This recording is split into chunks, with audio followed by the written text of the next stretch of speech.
আপনি কখনো পলাশ ফুল দেখেছেন? কি সুন্দর দেখতে, লাল রক্তবর্ণ, উজ্জ্বল, কিন্তু এতে কোনো সুগন্ধ নেই। সেই জন্য ওকে শুধু চোখ ভরে দেখতে ইচ্ছে করে। দেখবেন তাকে কিন্তু পুজোতে ব্যবহার করা হয় না, এই ফুল দিয়ে মালা বানানো হয় না। সেরকমই আমাদের জীবনে এমন অনেক ব্যক্তি রয়েছেন যাদেরকে সম্মান অর্জন করতে হয়। যদি আপনি কোনো উচ্চ বংশে জন্ম নিয়ে থাকেন এবং আপনার কাছে সবকিছু থাকে, ধন ঐশ্বর্য থাকে, সবকিছু আপনি আগে থেকেই পেয়ে গেছেন, তাও কিন্তু এই সংসার আপনাকে সম্মান দেবে না। ততক্ষণ পর্যন্ত দেবে না যতক্ষণ না আপনি নিজের অন্তরে গুণ জাগ্রত করছেন, শ্রেষ্ঠ কর্ম করছেন, নিজের অন্তরে ইতিবাচক মনোভাবের এই সুবাস জাগ্রত করছেন। যদি এসব কিছু করেন তাহলে এই সংসার আপনাকে সম্মান দেবে। এবার এটা আপনার উপরে নির্ভরশীল যে আপনি কি পলাশ ফুলের মতো হতে চান, নাকি অন্য কোনো ফুল হয়ে উঠতে চান যার সুবাস আছে, যে নিজের সুবাস এই সারা পৃথিবীতে ছড়িয়ে দেয়। আসুন আমার সাথে ভালোবেসে বলুন, রাধা রাধা। এই সংসারে ভৌতিক বস্তুরও নিয়তি আছে। যারাই এই সংসারে আসে বা উৎপন্ন হয় তারা কিছুমাত্র সময় পর্যন্তই এখানে থাকতে পারে, আর তারপরে সেও লুপ্ত হয়ে যায়, অর্থাৎ সে নিজেও এই পঞ্চমহাভূতে সমাহিত হয়ে যায়। আমাদের সাথেও ঠিক এটাই হয়। সেই জন্যই ঈশ্বর দ্বারা প্রদত্ত এই উপহারের বিষয়ে ভাবুন, এই জীবনের বিষয়ে ভাবুন। ঠিক যেমন বিশ্বাস ভঙ্গ হলে কোনো ব্যক্তি আমাদের কাছে অপরিচিত হয়ে যান, ঠিক সেরকমই শেষ নিঃশ্বাস ত্যাগের পর এই শরীরও আমাদের কাছে পরই হয়ে যায়। তাই এই শরীর থাকাকালীন শ্রেষ্ঠভাবে একে সদ্ব্যবহার করুন, এই জীবনে শ্রেষ্ঠ কর্ম করুন। আর এই জীবনকে শ্রেষ্ঠভাবে যাপন করার জন্য কিছু কথা বোঝা প্রয়োজনীয়। যদি আপনি কারোর প্রশংসা করেন তাহলে পূর্ণ হৃদয় দিয়ে করুন। যদি আপনি হস্তক্ষেপ করে থাকেন তাহলে মস্তিষ্ক দ্বারা করুন। যদি আপনি সমীক্ষা করেন তাহলে বিবেক দ্বারা করুন। যদি আপনি ধন অর্জন করতে চান তাহলে নীতি অনুসারে চলুন। যদি জীবনযাপন করতে চান তাহলে রীতি মেনে করুন। আর যদি ঈশ্বরের ভজন করতে চান তাহলে ভক্তিভাব নিয়ে করুন। শুধু এই কথা মনে রাখবেন যে আপনার এই জীবন কিন্তু অনিশ্চিত কাল পর্যন্তই আছে। কতক্ষণ আছে সেটা কেউ জানে না। তাই কিছু মুহূর্ত যেটা যাপন করতে আমরা এখানে এসেছি, সেখানে ক্রোধ, অহংকার, ঈর্ষা, এইসব আবেগের কি গুরুত্ব বলুন তো? এগুলো ত্যাগ করুন। মানুষকে ক্ষমা করতে শিখুন। আস্তে আস্তে বিশ্বাস করতে শিখুন। এই সংসারে নিঃস্বার্থভাবে প্রেম করতে শিখুন আর সবার মধ্যে আনন্দ বিতরণ করুন। তাই এই সব গুণ যদি আপনি আত্মসাৎ করতে পারেন তাহলে আপনার জীবনে শুধু আনন্দ এবং আনন্দই বিরাজমান হবে। আসুন আমার সাথে ভালোবেসে বলুন, রাধা রাধা। জল এই পৃথিবীতে বেঁচে থাকার জন্য আবশ্যক তো বটেই, কিন্তু এই জল আমাদের একটা অত্যন্ত গুরুত্বপূর্ণ শিক্ষা প্রদান করে। কখনো এই জলকে দেখেছেন?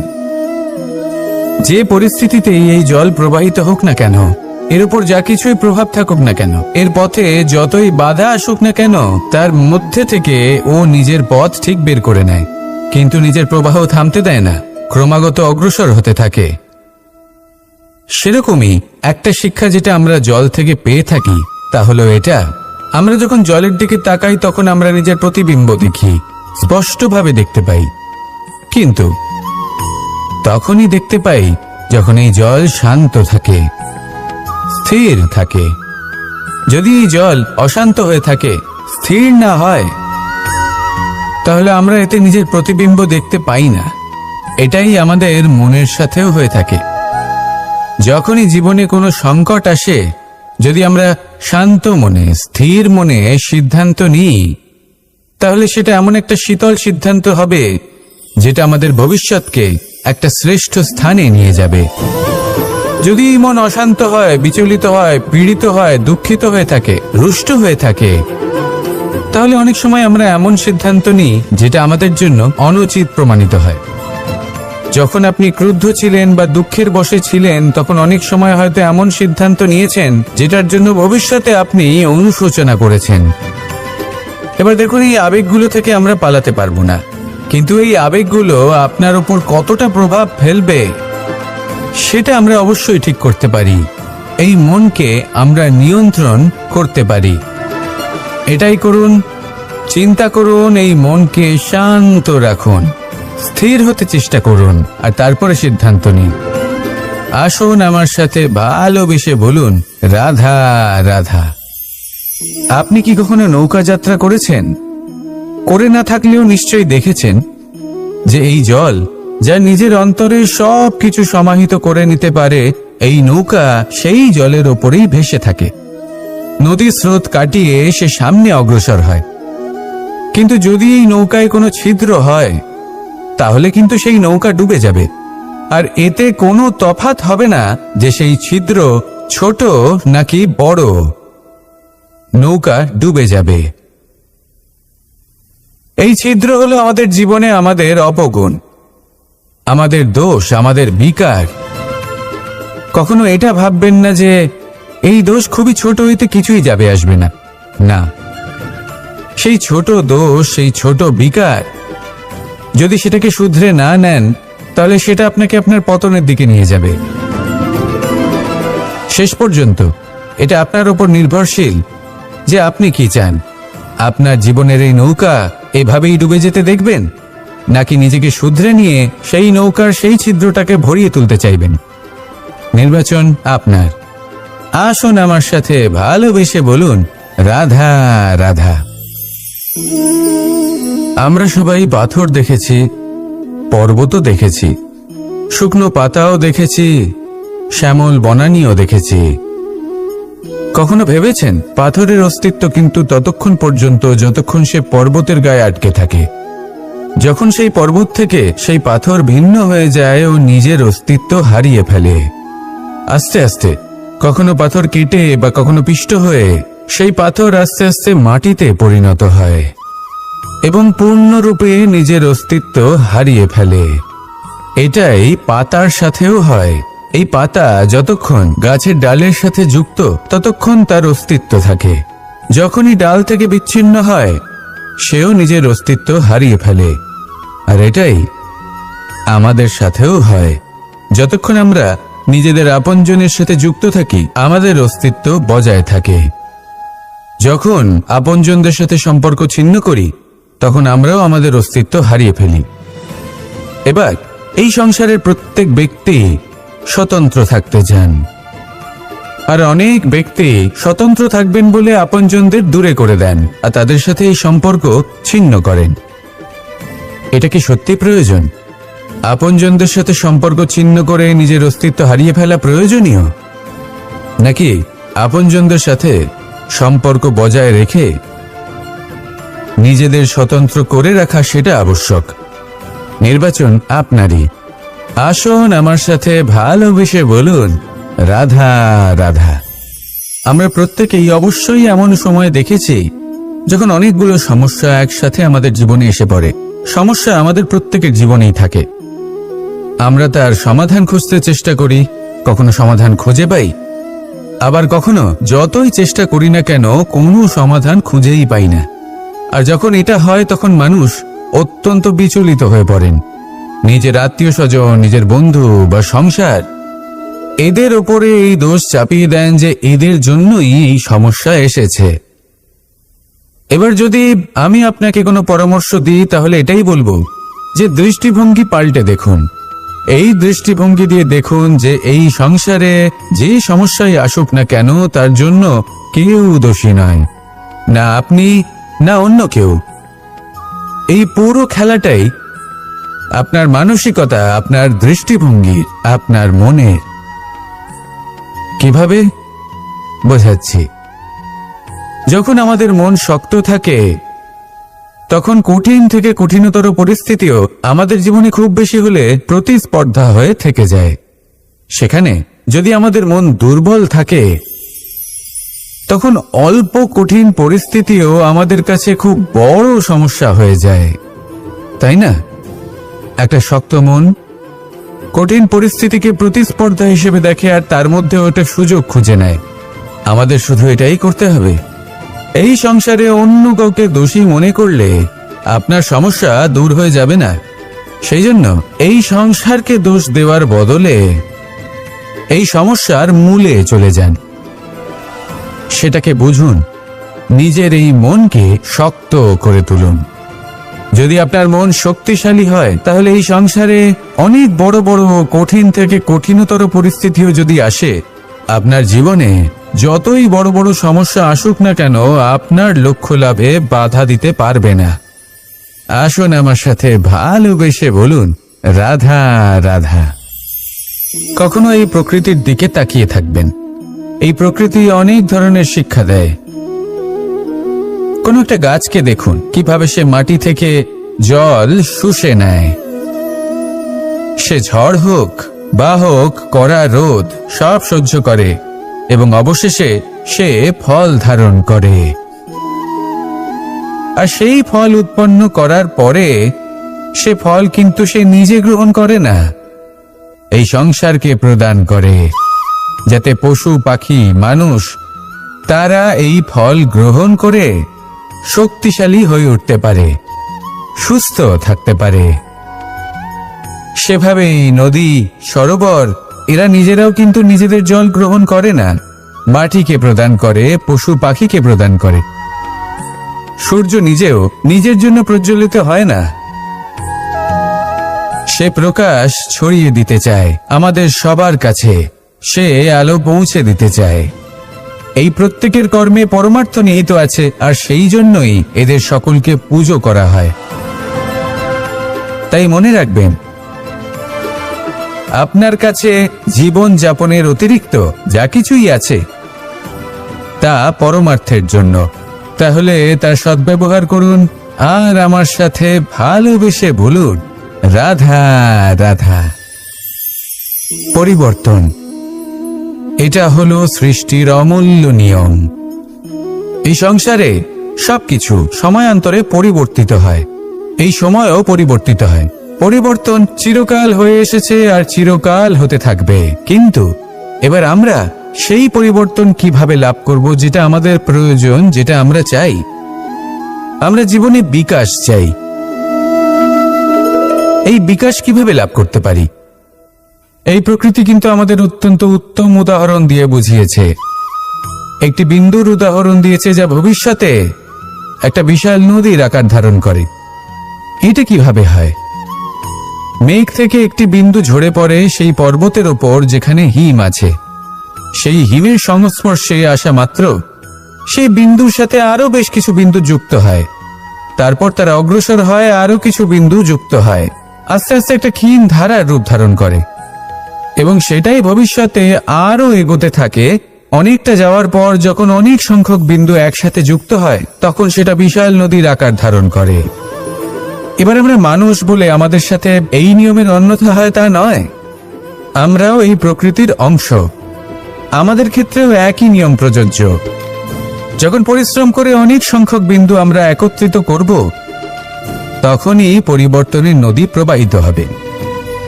প্রয়োজন হলো নিরন্তর পরিশ্রম করা এবং ধৈর্য ধরা।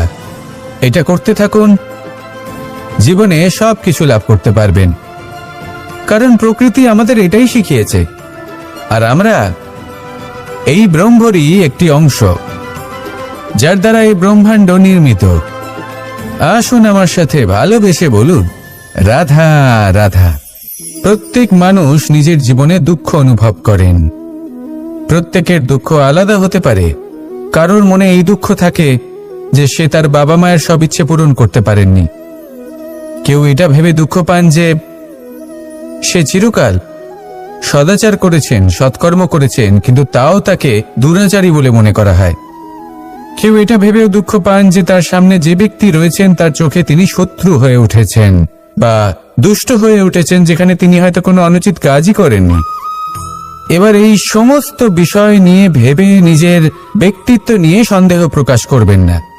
যদি নিজের ব্যক্তিত্ব নিয়ে কোনো সন্দেহ থেকে থাকে, তাহলে কর্ম সংক্রান্ত প্রশ্ন করুন যে আপনি যা করেছেন তাতে কি উচিত ছিল, কি অনুচিত ছিল। যেটা প্রয়োজন সেটা এটা বোঝার যে আপনার অন্তর্মন, আপনার বিবেক আপনাকে কি বলছে, আর আপনার অন্তর্মন আর আপনার বিবেক আপনাকে যেটা করতে বলবে শুধু সেটাই করুন। আর তারপরে এই সংসার কি বলবে, কি ভাববে সেসব নিয়ে ভাবতে যাবেন না। কারণ এই সংসার তো ঈশ্বরকেও প্রশ্ন করে থাকে, ঈশ্বরকেও দোষী মনে করে। কখনো কখনো যখন কোনো ঘটনা মানুষের ইচ্ছা অনুযায়ী ঘটে না, তখন মানুষ এটা বলে যে হে ঈশ্বর, আপনি আমার পাশে থাকলেন না, আপনি বড়ই কঠোর, এটা আপনার দোষ। যেখানে বেশিরভাগ সময় হয়তো সে নিজেই নিজের কর্মফল ভোগ করছে, আর কখনো কখনো ঈশ্বর হয়তো তার জন্য আরো ভালো কোনো পরিকল্পনা করে রেখেছেন, কিন্তু মানুষ সেটা বুঝতে পারে না। তাই দিনের শেষে যেটা প্রয়োজন সেটা হলো নিজের মনের কথা বুঝতে হবে। আপনার বিবেক কি বলছে শুধু সেটাই করুন, আর সামনে এগোতে থাকুন।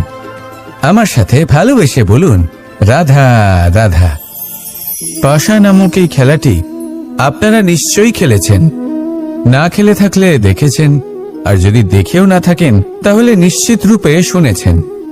মহাভারতের এই মহাযুদ্ধ কোথাও না কোথাও এই পাশা নামক খেলার কারণে হয়েছিল। পাশার এই বিচিত্র খেলা, দান, এইসবের কারণে কেউ নিজের মাথায় রাজ মুকুট পরিধান করেছিলেন, আবার সেখানে পরাজিত হওয়ার জন্য কাউকে বনবাসও ভোগ করতে হয়েছিল। কিন্তু এই খেলা সমাপ্ত হওয়ার পরে সমস্ত ঘটি আর এই পাশার ছক একই পুটলিতে স্থান পেল। এটাই হলো আমাদের জীবন। এই সংসারে আমরা জয় পরাজয়ের বিষয়ে এতটাই ভাবি, এত চিন্তা করি যে এই জীবনের খেলার আনন্দটাই উপভোগ করতে পারি না। আর অবশেষে কি হয়? কেউ জয়ী হন, কেউ পরাজিত হন, কিন্তু দুজনেই একই স্থানে পৌঁছে যান। প্রত্যেক ব্যক্তি মৃত্যুর পরে একটি নির্দিষ্ট স্থানেই পৌঁছতে বাধ্য, কিন্তু ততক্ষণ এই জীবন, এই খেলা, তার আনন্দ উপভোগ করুন। এই সংসারে সেই ব্যক্তি শ্রেষ্ঠ স্থানে পৌঁছতে পেরেছেন যিনি এই সংসারকে প্রকাশ প্রদান করেছেন, যিনি কখনো জয় পরাজয় এ বিষয়ে ভাবেননি, শুধু এই জীবনের খেলার আনন্দ উপভোগ করেছেন। এটাই আপনিও করুন, আর আমার সাথে ভালোবেসে বলুন রাধা রাধা। আমরা সকলে সামাজিক জীব। মানুষের সাথে দেখা সাক্ষাৎ করা এটা চিরকালই চলতে থাকে। আমরা কখনো কাউকে উপহার দিই, আবার কখনো কেউ আমাদের উপহার দেয়। কখনো কি এমন হয়েছে যে আপনি কাউকে একটা উপহার দিয়েছেন, কিছু সময় পরে বা কিছু মাস পরে সেই উপহারই ঘুরে ফিরে আপনার কাছেই এসেছে, অর্থাৎ সেই বস্তুটাই আপনার কাছে আবার ফিরে এলো? এরকম হয়। ছেলেবেলায় একদিন একজনের বিবাহ ছিল, তখন মা তাকে একটা উপহার দিতে চাইছিলেন, তাই তিনি একটা পোশাক বানালেন আর সেটাকে সুসজ্জিত করছিলেন। আমি দেখলাম আর জিজ্ঞেস করলাম যে মা, এই পোশাক এত সুসজ্জিত করার কি আছে? তখন মা বললেন যে কানাই, কখনো কাউকে এমনই উপহার দেবে, এমন প্রকারে দেবে যে সেটা যদি আবার ঘুরে ফিরে তোমার কাছে ফিরে আসে তাহলে যেন তোমার খারাপ না লাগে। এটাই কিন্তু হয় আমাদের ব্যবহারের সাথে, কর্মের সাথেও এবং আমাদের কথার সাথেও। তেমনই আচরণ করবেন যে আচরণ আপনি সহ্য করতে পারবেন। যদি মুখ থেকে কটু কথা বেরোতে থাকে তখন নিজেকে সংযত করে নিন।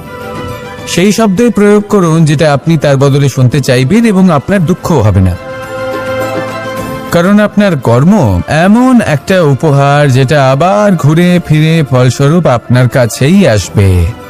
সেই জন্য নিজের আচরণ শুভ করুন, নিজের মানসিকতা শুভ করুন, নিজের মুখ থেকে মধুর বাণী নিঃসৃত করুন, আর এইভাবে মধুরভাবে বলুন রাধা রাধা। এই সংসারে একটা শব্দ আছে যার বিষয়ে মানুষ অত্যাধিক চিন্তা ভাবনা করে, আর সেই শব্দ হলো অস্তিত্ব, পরিচয়। প্রত্যেক ব্যক্তি এই সংসারে নিজের অস্তিত্ব গড়তে চায়। আর ছোট থেকে এটাই হয়।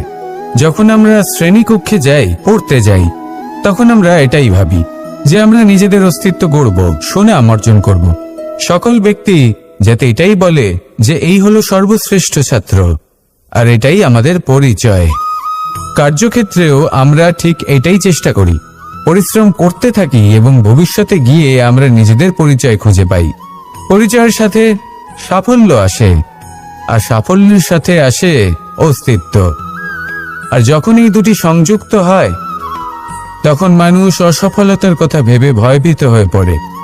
আর এটা ভাবতে থাকে যে যদি আমি অসফল হই, তাহলে সেই পরিচিতির কি হবে, সেই নামের কি হবে, সেই সব কিছু যে আমি অর্জন করেছি তার কি হবে।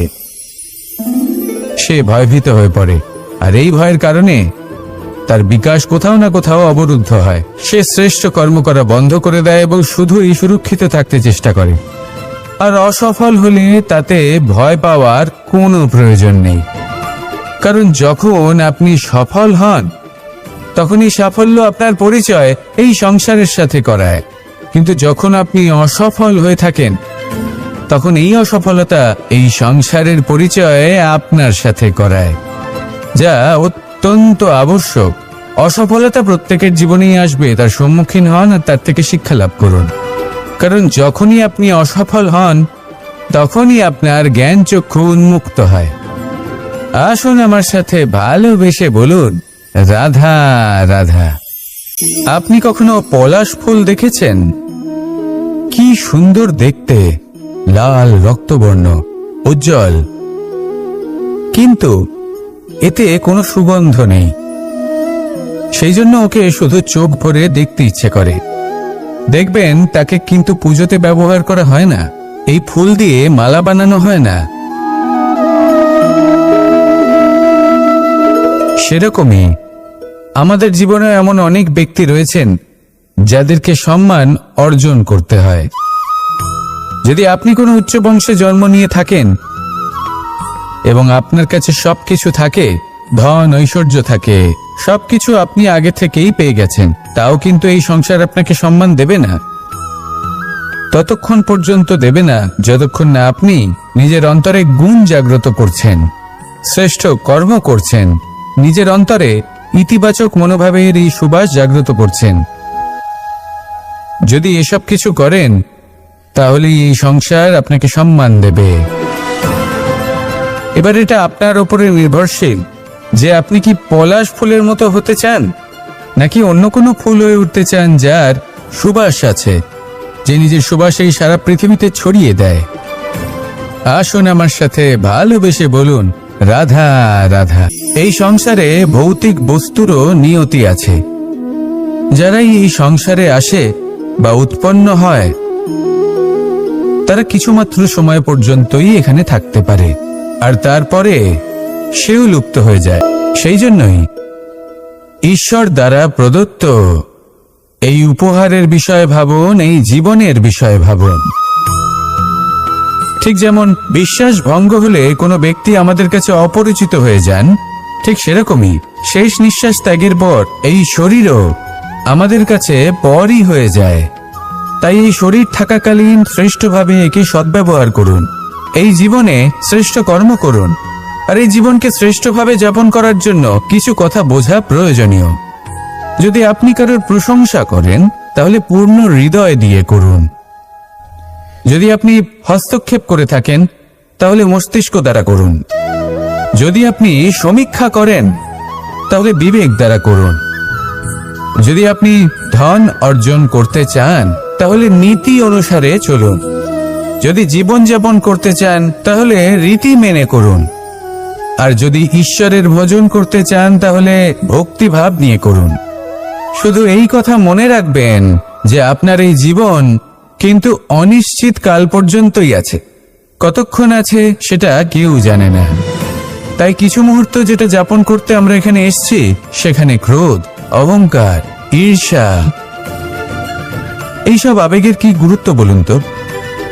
এগুলো ত্যাগ করুন। মানুষকে ক্ষমা করতে শিখুন, আস্তে আস্তে বিশ্বাস করতে শিখুন। এই সংসারে নিঃস্বার্থভাবে প্রেম করতে শিখুন আর সবার মধ্যে আনন্দ বিতরণ করুন। তাই এই সব গুণ যদি আপনি আত্মসাৎ করতে পারেন, তাহলে আপনার জীবনে শুধু আনন্দ এবং আনন্দই বিরাজমান হবে। আসুন আমার সাথে ভালোবেসে বলুন, রাধা রাধা। জল এই পৃথিবীতে বেঁচে থাকার জন্য আবশ্যক তো বটেই, কিন্তু এই জল আমাদের একটা অত্যন্ত গুরুত্বপূর্ণ শিক্ষা প্রদান করে। কখনো এই জলকে দেখেছেন? যে পরিস্থিতিতেই এই জল প্রবাহিত হোক না কেন, এর উপর যা কিছুই প্রভাব থাকুক না কেন, এর পথে যতই বাধা আসুক না কেন, তার মধ্যে থেকে ও নিজের পথ ঠিক বের করে নেয়, কিন্তু নিজের প্রবাহ থামতে দেয় না, ক্রমাগত অগ্রসর হতে থাকে। সেরকমই একটা শিক্ষা যেটা আমরা জল থেকে পেয়ে থাকি, তা হলো এটা: আমরা যখন জলের দিকে তাকাই তখন আমরা নিজের প্রতিবিম্ব দেখি, স্পষ্টভাবে দেখতে পাই, কিন্তু তখনই দেখতে পাই যখন এই জল শান্ত থাকে, স্থির থাকে। যদি এই জল অশান্ত হয়ে থাকে, স্থির না হয়, তাহলে আমরা এতে নিজের প্রতিবিম্ব দেখতে পাই না। এটাই আমাদের মনের সাথেও হয়ে থাকে। যখনই জীবনে কোনো সংকট আসে, যদি আমরা শান্ত মনে, স্থির মনে সিদ্ধান্ত নিই, তাহলে সেটা এমন একটা শীতল সিদ্ধান্ত হবে যেটা আমাদের ভবিষ্যৎকে একটা শ্রেষ্ঠ স্থানে নিয়ে যাবে। যদি মন অশান্ত হয়, বিচলিত হয়, পীড়িত হয়, দুঃখিত হয়ে থাকে, রুষ্ট হয়ে থাকে, তাহলে অনেক সময় আমরা এমন সিদ্ধান্ত নিই যেটা আমাদের জন্য অনুচিত প্রমাণিত হয়। যখন আপনি ক্রুদ্ধ ছিলেন বা দুঃখের বশে ছিলেন, তখন অনেক সময় হয়তো এমন সিদ্ধান্ত নিয়েছেন যেটার জন্য ভবিষ্যতে আপনি অনুশোচনা করেছেন। এবার দেখুন, এই আবেগগুলো থেকে আমরা পালাতে পারবো না, কিন্তু এই আবেগগুলো আপনার উপর কতটা প্রভাব ফেলবে সেটা আমরা অবশ্যই ঠিক করতে পারি। এই মনকে আমরা নিয়ন্ত্রণ করতে পারি। এটাই করুন, চিন্তা করুন, এই মনকে শান্ত রাখুন, স্থির হতে চেষ্টা করুন, আর তারপরে সিদ্ধান্ত নিন। আসুন আমার সাথে ভালোবেসে বলুন, রাধা রাধা। আপনি কি কখনো নৌকা যাত্রা করেছেন? করে না থাকলেও নিশ্চয়ই দেখেছেন যে এই জল, যা নিজের অন্তরে সব কিছু সমাহিত করে নিতে পারে, এই নৌকা সেই জলের ওপরেই ভেসে থাকে। নদীর স্রোত কাটিয়ে সে সামনে অগ্রসর হয়। কিন্তু যদি এই নৌকায় কোনো ছিদ্র হয়, তাহলে কিন্তু সেই নৌকা ডুবে যাবে। আর এতে কোনো তফাৎ হবে না যে সেই ছিদ্র ছোট নাকি বড়, নৌকা ডুবে যাবে। এই ছিদ্র হলো আমাদের জীবনে আমাদের অপগুণ, আমাদের দোষ, আমাদের বিকার। কখনো এটা ভাববেন না যে এই দোষ খুবই ছোট, হইতে কিছুই যাবে আসবে না। না, সেই ছোট দোষ, সেই ছোট বিকার, যদি সেটাকে শুধরে না নেন, তাহলে সেটা আপনাকে আপনার পতনের দিকে নিয়ে যাবে। শেষ পর্যন্ত এটা আপনার উপর নির্ভরশীল যে আপনি কি চান। আপনার জীবনের এই নৌকা এভাবেই ডুবে যেতে দেখবেন, নাকি নিজেকে শুধরে নিয়ে সেই নৌকার সেই ছিদ্রটাকে ভরিয়ে তুলতে চাইবেন? নির্বাচন আপনার। আসুন আমার সাথে ভালোবেসে বলুন, রাধা রাধা। আমরা সবাই পাথর দেখেছি, পর্বতও দেখেছি, শুকনো পাতাও দেখেছি, শ্যামল বনানীও দেখেছি। কখনো ভেবেছেন পাথরের অস্তিত্ব কিন্তু ততক্ষণ পর্যন্ত যতক্ষণ সে পর্বতের গায়ে আটকে থাকে। যখন সেই পর্বত থেকে সেই পাথর ভিন্ন হয়ে যায় ও নিজের অস্তিত্ব হারিয়ে ফেলে, আস্তে আস্তে কখনো পাথর কেটে বা কখনো পিষ্ট হয়ে সেই পাথর আস্তে আস্তে মাটিতে পরিণত হয় এবং পূর্ণরূপে নিজের অস্তিত্ব হারিয়ে ফেলে। এটাই পাতার সাথেও হয়। এই পাতা যতক্ষণ গাছের ডালের সাথে যুক্ত, ততক্ষণ তার অস্তিত্ব থাকে। যখনই ডাল থেকে বিচ্ছিন্ন হয়, সেও নিজের অস্তিত্ব হারিয়ে ফেলে। আর এটাই আমাদের সাথেও হয়। যতক্ষণ আমরা নিজেদের আপনজনের সাথে যুক্ত থাকি, আমাদের অস্তিত্ব বজায় থাকে। যখন আপনজনদের সাথে সম্পর্ক ছিন্ন করি, তখন আমরাও আমাদের অস্তিত্ব হারিয়ে ফেলি। এবার এই সংসারের প্রত্যেক ব্যক্তি স্বতন্ত্র থাকতে চান, আর অনেক ব্যক্তি স্বতন্ত্র থাকবেন বলে আপনজনদের দূরে করে দেন আর তাদের সাথে এই সম্পর্ক ছিন্ন করেন। এটা কি সত্যি প্রয়োজন? আপনজনদের সাথে সম্পর্ক ছিন্ন করে নিজের অস্তিত্ব হারিয়ে ফেলা প্রয়োজনীয়, নাকি আপনজনদের সাথে সম্পর্ক বজায় রেখে নিজেদের স্বতন্ত্র করে রাখা সেটা আবশ্যক? নির্বাচন আপনারই। আসুন আমার সাথে ভালোবেসে বলুন, রাধা রাধা। আমরা প্রত্যেকেই অবশ্যই এমন সময় দেখেছি যখন অনেকগুলো সমস্যা একসাথে আমাদের জীবনে এসে পড়ে। সমস্যা আমাদের প্রত্যেকের জীবনেই থাকে। আমরা তার সমাধান খুঁজতে চেষ্টা করি, কখনো সমাধান খুঁজে পাই, আবার কখনো যতই চেষ্টা করি না কেন কোনো সমাধান খুঁজেই পাই না। আর যখন এটা হয় তখন মানুষ অত্যন্ত বিচলিত হয়ে পড়েন। নিজের আত্মীয় স্বজন, নিজের বন্ধু বা সংসার, এদের ওপরে এই দোষ চাপিয়ে দেন যে এদের জন্যই এই সমস্যা এসেছে। এবার যদি আমি আপনাকে কোনো পরামর্শ দিই তাহলে এটাই বলবো যে দৃষ্টিভঙ্গি পাল্টে দেখুন। এই দৃষ্টিভঙ্গি দিয়ে দেখুন যে এই সংসারে যে সমস্যাই আসুক না কেন তার জন্য কেউ দোষী নয়, না আপনি না অন্য কেউ। এই পুরো খেলাটাই আপনার মানসিকতা, আপনার দৃষ্টিভঙ্গি, আপনার মনের। কিভাবে বোঝাচ্ছি? যখন আমাদের মন শক্ত থাকে তখন কঠিন থেকে কঠিনতর পরিস্থিতিও আমাদের জীবনে খুব বেশি হলে প্রতিস্পর্ধা হয়ে থেকে যায়। সেখানে যদি আমাদের মন দুর্বল থাকে তখন অল্প কঠিন পরিস্থিতিও আমাদের কাছে খুব বড় সমস্যা হয়ে যায়, তাই না? একটা শক্ত মন কঠিন পরিস্থিতিকে প্রতিস্পর্ধা হিসেবে দেখে আর তার মধ্যে ওটা সুযোগ খুঁজে নেয়। আমাদের শুধু এটাই করতে হবে। এই সংসারে অন্য কাউকে দোষী মনে করলে আপনার সমস্যা দূর হয়ে যাবে না।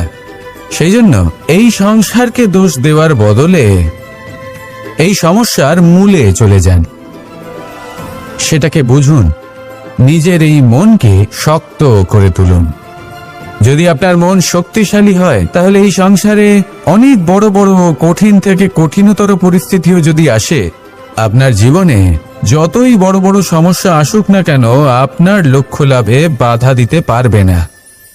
আসুন আমার সাথে ভালোবেসে বলুন, রাধা রাধা। কখনো এই প্রকৃতির দিকে তাকিয়ে থাকবেন।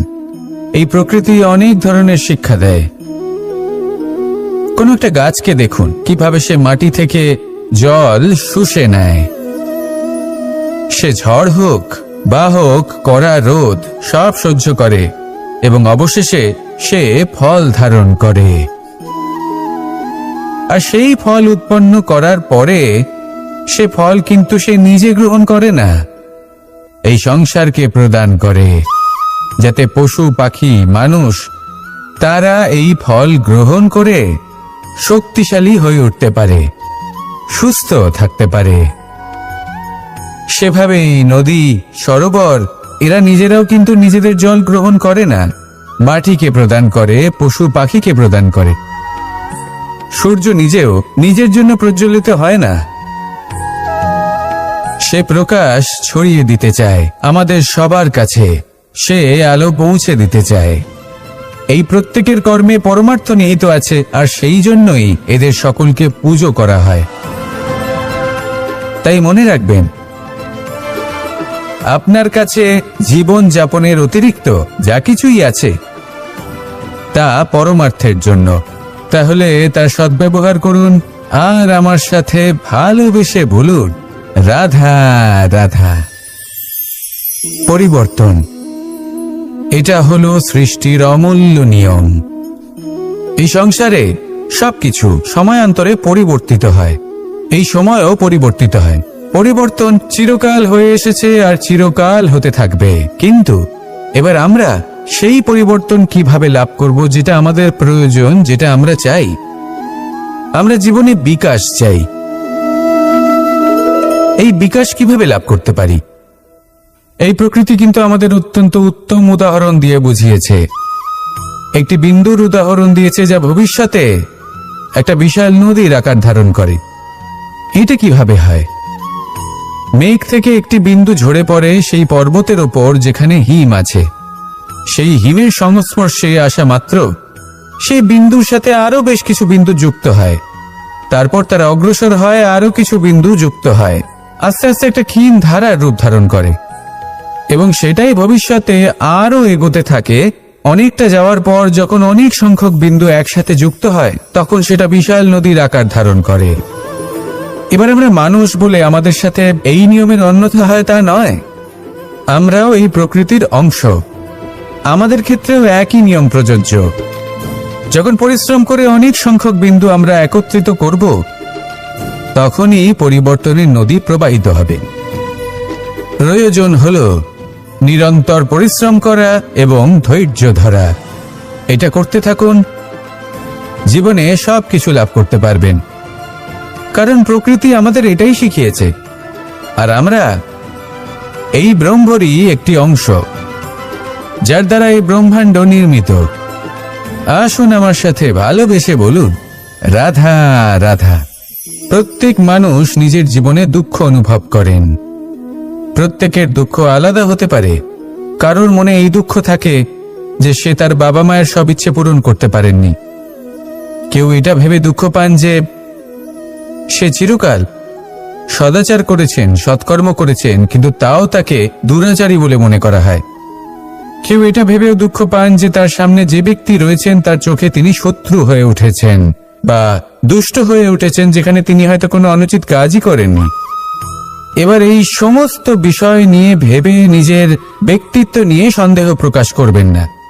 যদি নিজের ব্যক্তিত্ব নিয়ে কোনো সন্দেহ থেকে থাকে, তাহলে কর্ম সংক্রান্ত প্রশ্ন করুন যে আপনি যা করেছেন তাতে কি উচিত ছিল, কি অনুচিত ছিল।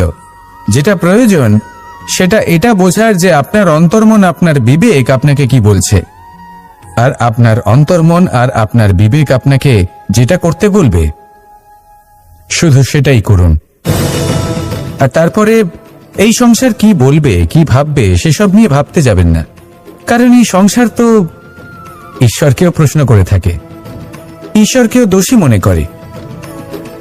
কখনো কখনো যখন কোনো ঘটনা মানুষের ইচ্ছা অনুযায়ী ঘটে না, তখন মানুষ এটা বলে যে, হে ঈশ্বর, আপনি আমার পাশে থাকলেন না, আপনি বড়ই কঠোর, এটা আপনার দোষ। যেখানে বেশিরভাগ সময় হয়তো সে নিজেই নিজের কর্মফল ভোগ করছে। আর কখনো কখনো ঈশ্বর হয়তো তার জন্য আরো ভালো কোনো পরিকল্পনা করে রেখেছেন, কিন্তু মানুষ সেটা বুঝতে পারে না। তাই দিনের শেষে যেটা প্রয়োজন সেটা হলো নিজের মনের কথা বুঝতে হবে। আপনার বিবেক কি বলছে শুধু সেটাই করুন, আর সামনে এগোতে থাকুন। আমার সাথে ভালোবেসে বলুন, রাধা রাধা। পাশা নামক এই খেলাটি আপনারা নিশ্চয়ই খেলেছেন, না খেলে থাকলে দেখেছেন, আর যদি দেখেও না থাকেন তাহলে নিশ্চিত রূপে শুনেছেন। মহাভারতের এই মহাযুদ্ধ কোথাও না কোথাও এই পাশা নামক খেলার কারণে হয়েছিল। পাশার এই বিচিত্র খেলা, দান, এইসবের কারণে কেউ নিজের মাথায় রাজ মুকুট পরিধান করেছিলেন, আবার সেখানে পরাজিত হওয়ার জন্য কাউকে বনবাস ভোগ করতে হয়েছিল। কিন্তু এই খেলা সমাপ্ত হওয়ার পরে সমস্ত ঘটি আর এই পাশার ছক একই পুটলিতে স্থান পেল। এটাই হলো আমাদের জীবন। এই সংসারে আমরা জয় পরাজয়ের বিষয়ে এতটাই ভাবি, এত চিন্তা করি যে এই জীবনের খেলার আনন্দটাই উপভোগ করতে পারি না। আর অবশেষে কি হয়? কেউ জয়ী হন, কেউ পরাজিত হন, কিন্তু দুজনেই একই স্থানে পৌঁছে যান। প্রত্যেক ব্যক্তি মৃত্যুর পরে একটি নির্দিষ্ট স্থানেই পৌঁছতে বাধ্য, কিন্তু ততক্ষণ এই জীবন, এই খেলা, তার আনন্দ উপভোগ করুন। এই সংসারে সেই ব্যক্তি শ্রেষ্ঠ স্থানে পৌঁছতে পেরেছেন যিনি এই সংসারকে প্রকাশ প্রদান করেছেন, যিনি কখনো জয় পরাজয় এ বিষয়ে ভাবেননি, শুধু এই জীবনের খেলার আনন্দ উপভোগ করেছেন। এটাই আপনিও করুন, আর আমার সাথে ভালোবেসে বলুন, রাধা।